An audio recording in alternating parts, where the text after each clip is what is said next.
ہمارے برادر عزیز مولانا مفتی سلمان اظہری صاحب کی گرفتاری کا ہے۔ جتنے سخت الفاظ میں اس کی مذمت کی جائے وہ کم ہے۔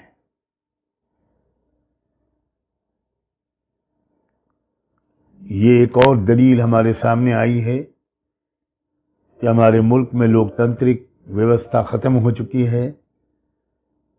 آزادی رائے، اظہار خیال کی آزادی، freedom of thought, freedom of expression, یہ سب ختم ہو چکا ہے۔ ایک زبردست ڈکٹیٹرشپ کا زمانہ چل رہا ہے۔ پوری قوم کی طرف سے میں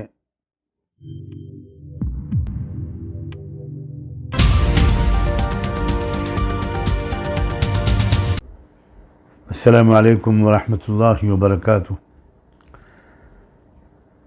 میں اس وقت اپنے ملک میں پیش آنے والے دو اہم واقعات پر کچھ اپنے خیالات کا اظہار کرنے کے لیے آپ کی خدمت میں حاضر ہوا ہوں۔ ایک تو واقعہ ہمارے برادر عزیز مولانا مفتی سلمان اظہری صاحب کی گرفتاری کا ہے۔ جتنے سخت الفاظ میں اس کی مذمت کی جائے وہ کم ہے۔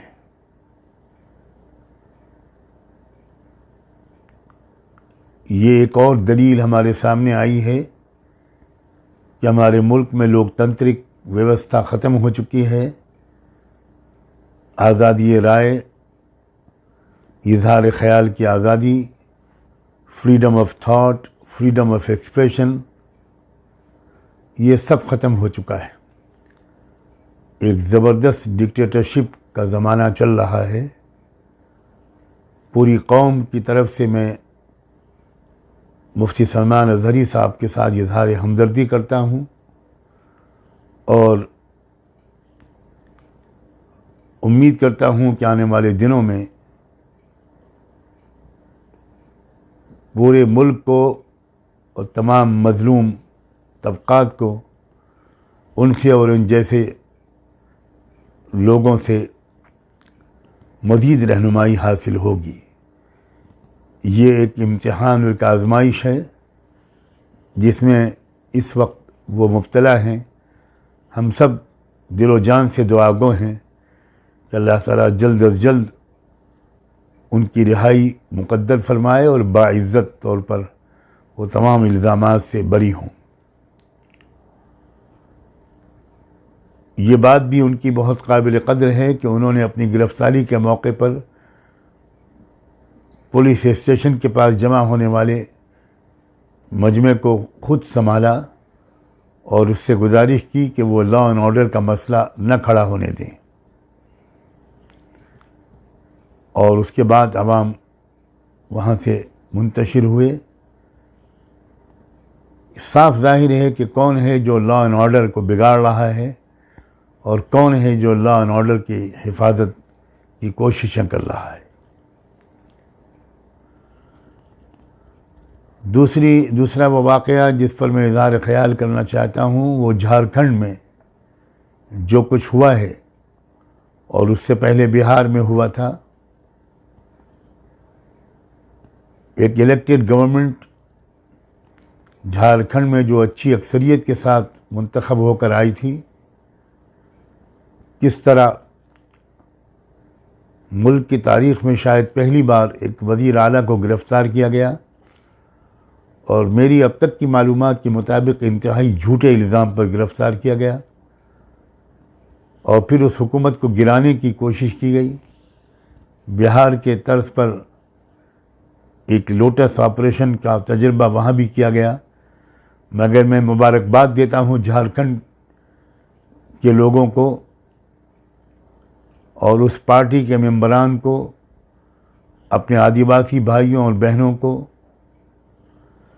جنہوں نے اس پورے شڑینتر کو، اس سازش کو کامیاب نہیں ہونے دیا اور وہ اپنی اصولوں کے ساتھ ڈٹے رہے۔ پورے دیش کے آدیواسیوں کو اب بالکل جاگ جانا چاہیے۔ آدیواسیوں کا غلط استعمال کیا گیا، ایک طرف تو ان کو بنیادی ادھیکاروں سے محروم کیا گیا، نہ پڑھنے لکھنے کا حق، نہ آگے بڑھنے کا حق، انہیں تو کسی زمین سے اٹھنے نہیں دیا گیا، ان کے بدن پر پورے کپڑے نہیں ہوتے، ان کے پیروں میں چپل جوتے نہیں ہوتے۔ اب آدیواسی قوم جاگ رہی ہے۔ میں تمام آدیواسی بھائیوں بہنوں کو یہ سندیش دینا چاہتا ہوں کہ آپ برسا منڈا کی طرح اس دیش کو دوبارہ آزاد کرانے کے لیے اٹھ کھڑے ہوں، اور میں ہیمنت سورین کو مبارکباد دیتا ہوں کہ وہ جیل سے نکل کر آئے اور اسمبلی کے سیشن میں انہوں نے بہت جرأت مندانہ تقریر کی۔ ان کے چہرے پر، ان کے الفاظ میں کہیں بھی کسی خوف اور مایوسی کی کوئی جھلک دکھائی نہیں دے رہی تھی۔ بہار میں جو کچھ ہوا وہ بھی او بی سیز کے خلاف ایک زبردست طاقت کا استعمال ہوا، ایک دھاندلی ہوئی، ایک دھوکہ دیا گیا، اور او بی سیز کو او بی سیز سے لڑایا گیا، اور گویا اس وقت مرکزی حکومت یہ چاہتی ہے کہ کسی اسٹیٹ میں اپوزیشن کی کوئی حکومت باقی نہ رہے، تاکہ 2024 میں اب چند مہینوں کے بعد جو لوک سبھا کا الیکشن ہونے والا ہے اس میں وہ جو چاہے افسران سے کروا سکے۔ اس لیے بہار کے عوام کسی بھی مذہب اور ذات کے فرق کے بغیر، بہار اور جھارکھنڈ کے عوام اور پورے ملک کے عوام سے میری اپیل ہے کہ وہ آنے والے الیکشن کی اہمیت کو سمجھیں۔ ابھی بھی ووٹر لسٹ کے اندراج کا کام جاری ہے۔ تمام لوگوں سے میری گزارش ہے، جو لوگ بھی یہ میری بات سن رہے ہیں، کہ وہ اپنے اپنے ووٹوں کا اندراج کروائیں۔ آپ اپنے اپنے محلے کے لوگوں کا، اپنے قریب قرب و جوار کے لوگوں کا ووٹر لسٹ میں اندراج کروائیں، کریکشن کروائیں۔ ایک بہت ہنگامی اور جنگی مہم کے طور پر اس خدمت کو انجام دیں، اور کسی بھی فرق کے بغیر ہر بھارتی ناگرک کو ووٹر بننا ہے۔ اس کا گیان، اس کا علم اس کو حاصل ہونا چاہیے، اور ابھی سے اس کی پلاننگ کریں کہ الیکشن کے دن میں ایک ایک بوتھ پر ایک ایک ووٹر کا ووٹ وہ پڑے، وہ ووٹ جس کو دینا چاہے دے، مگر ہماری آپ کی کوشش یہ ہونی چاہیے کہ ہر ووٹر، بھارت کا ہر وہ شخص جو ووٹ دینے کا حق رکھتا ہے وہ ووٹر بنے، اور الیکشن پولنگ کے دن میں صبح سویرے جا کر وہ اپنا ووٹ ڈالے۔ میں انہی دونوں باتوں کے لیے آپ کی خدمت میں حاضر ہوا تھا۔ امید ہے کہ آپ اس پر ضرور توجہ کریں گے۔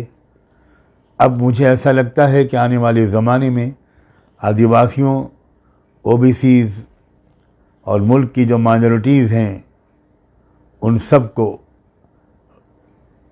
کو مل جل کر اس ملک کے سمویدھان کو، اس ملک کے دستور کو بچانے کے لیے ایک بڑی مضبوط کوشش کرنی ہے۔ کامیابی آپ کے قدم چومے گی، ایسا مجھ کو یقین ہے۔ آپ سب کو آپ کے مالک کے حوالے کرتا ہوں۔ بہت بہت شکریہ۔ فی الحال اس ویڈیو میں اتنا ہی، ہمیں دیجیے اجازت، آگے پھر ملاقات ہوگی آپ سے کسی ایسی خبر کے ساتھ۔ لیکن جاتے جاتے آپ سے نویدن ہے دوستوں کا، آپ ہمارے اس چینل کو سبسکرائب ضرور کیجیے گا، تاکہ آپ کو لیٹسٹ اپڈیٹ اور وہ خبریں ملتی رہیں جن کو گودی میڈیا نہیں دکھاتا ہے، ہم آپ تک پہنچانے کی کوشش کرتے ہیں۔ جے ہند، دھنیہ واد دوست۔